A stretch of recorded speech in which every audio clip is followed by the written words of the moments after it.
నమస్కారం NS news కి స్వాగతం. నా పేరు ఉషా. ముందుగా ముఖ్యాంశాలు. కరీంనగర్ జిల్లా కేంద్రంలోని కొత్తపల్లి పోలీస్ స్టేషన్ పరిధిలో ఏర్పాటు చేసిన మీడియా సమావేశంలో పోలీసులు అందించిన వివరాల ప్రకారం కొత్తపల్లి పోలీసు వారికి అందిన నమ్మదగిన సమాచారం మేరకు సీతారాంపూర్లోని house number 2-71/6 road number 2 Sairam Nagar ఇంటిలో నివాసముంటున్న ఈగల్ టీం కానిస్టేబుల్ అయిన మెడబోయిన నాగరాజు తండ్రి సదయ్య గుజ్జలపల్లి విలేజ్ సైదాపూర్ మండలం అను అతని వద్ద 370.96 గ్రాముల గంజాయిని పట్టుకుని స్వాధీనపరుచుకొని కేసు నమోదు చేశామని అన్నారు. ఈరోజు మధ్యాహ్నం నమ్మదగిన సమాచారం మేరకు కాన్ఫిడెన్షియల్ ఇన్ఫర్మేషన్ మీద మెడబోయిన నాగరాజు అని మా దగ్గర కానిస్టేబుల్గా ఏఆర్ కానిస్టేబుల్గా పనిచేస్తుంటాడు, ఈగల్ టీంలో పనిచేస్తుంటాడు. ఇన్ఫర్మేషన్ మీద అతని ఇల్లు సెర్చ్ చేస్తే అతని ఇంట్లో ఒక 370 గ్రాముల గంజా పట్టుబడడం జరిగింది. పట్టుబడ్డ తర్వాత అతన్ని విచారణలో ఏం తెలియంది అంటే గతంలో ఒక వారం రోజుల క్రితము చిగురుమావడి పోలీస్ స్టేషన్లో ఒక గంజా కేసు రిజిస్టర్ కావడం జరిగింది.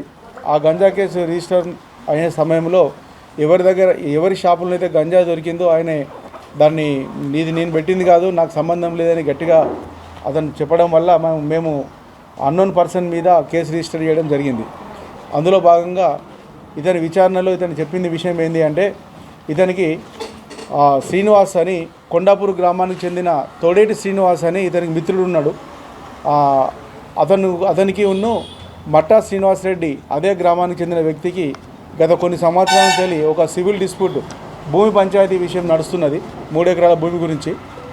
అటు పంచాయతీ ఎంతకు తేల్తలేదు, ఏదైనా చేయాలి, అతని మీద ఏదైనా క్రిమినల్ కేసు నమోదు చేయాలని ఈ నాగరాజు అనే కానిస్టేబుల్తోని శ్రీనివాస్ ఇద్దరు మాట్లాడుకుంటే నాగరాజు అనే వ్యక్తి ఏం చేసిండంటే క్రిమినల్ కేసు నమోదు చేయడానికి ఆ శ్రీనివాస్కి ఐడియా ఇచ్చి ఎట్లయినా ఒక గంజాయి కేసు రిజిస్టర్ చేపిద్దామన్న ఉద్దేశంతో వాళ్ళు నాగరాజుతో పాటు వాళ్ళ ఇంకా శ్రీనివాస్ తెలిసిన మిత్ర బృందము సదానందము, ఆకాష్ అండ్ ఆనంద్ వీళ్ళు కలిసి ఎట్లన్నా అతని మీద క్రిమినల్ కేసు రిజిస్టర్ చేయాలని నాగరాజు తెలిసిన వ్యక్తి ద్వారా వరంగల్కు వెళ్ళి ఒక సుమారుగా ఒక కేజీన్నర గంజాయి తీసుకొని వచ్చి అటు గంజాయిని వాళ్ళ యొక్క ఫ్రెండ్స్ అంటే ఆకాష్, ఆనంద్, సదానందం వారి సహకారంతో ఎవరైతే మట్టా శ్రీనివాస్ రెడ్డికి ఒక షాపు ఉంటుంది ఇందుర్తిలో, Agros fertiliser shop. Agros fertiliser షాపులో ఎవరు లేని సమయంలో వెళ్ళి ఆ గంజాయిని అతని షాపులో పెట్టడం జరుగుతుంది. పెట్టిన తర్వాత వాళ్ళ షాపులో గంజాయి ఉన్నదని చెప్పి 112కు సమాచారం ఇప్పించడం జరుగుతుంది. ఇప్పించిన తర్వాత అటు నమ్మదమైన సమాచారం మీదకు వెళ్ళి మనము అక్కడ చిగురుమావడి పోలీసులు చెక్ చేయగా అందులో గంజాయి దొరుకుతుంది షాపులో. ఆ గంజాయిని మనము కన్ఫెషన్ పంచనామా రాసి సీజ్ చేసి అక్కడ కేసు నమోదు చేస్తున్న క్రమంలో ఆ షాపు ఓనరు ఈ గంజాయికి నాకు ఎటువంటి సంబంధం లేదని చెప్తారన్నట్టు. అట్టి కన్ఫెషన్ని ఈ యొక్క కేసులో అతను నాగరాజు ఒప్పుకోవడం జరుగుతుంది. కాబట్టి నాగరాజును ఆ కేసులో మరియు అతని ఇంట్లో దొరికిన ఈ గంజాయికి సంబంధించిన కేసులో అతను అరెస్ట్ చేసి ఈరోజు కోర్టులో ప్రొడ్యూస్ చేయడం జరుగుతుంది. Okay, thank you. అయితే ఇతని దగ్గర నుంచి 370 గ్రాముల గంజాయిని అదేవిధంగా ఆ కేసులో ఉపయోగించిన సెల్ ఫోన్లను కూడా స్వాధీనపరచుకొని కోర్టులో ప్రొడ్యూస్ చేయడం జరుగుతుంది. Thank you. గతంలో ఎటువంటి కేసులు లేవు, అతని మీద ఎంతమంది కేసులు లేవు. ఎస్, ల్యాండ్ వాళ్ళిద్దరి వ్యక్తులకు మధ్యన ల్యాండ్ కేసు ఎంతకు తెగుతలేదని క్రిమినల్ కేసు నమోదు చేయించాలన్న కాన్సెప్ట్తోనే ఈ విధంగా ప్లాన్ చేయడం జరిగింది.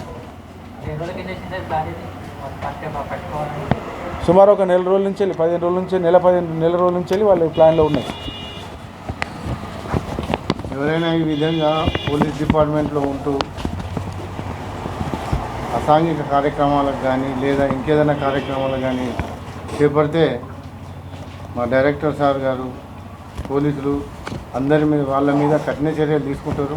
ఎవరు కానీ చట్టానికి లోబడి ఉద్యోగానికి సంబంధించి ఉద్యోగంలో బాధ్యతాయుతంగా పనిచేస్తూ పోలీసులకు మంచి పేరు తీసుకొచ్చే విధంగా ఉండాలి. కానీ ఈ విధంగా చట్ట వ్యతిరేక కార్యకలాపాలకు పాల్పడితే వారి మీద కఠిన చర్యలు తీసుకోవడం జరుగుతుందని మా అధికారులు తెలియజేశారు. కాబట్టి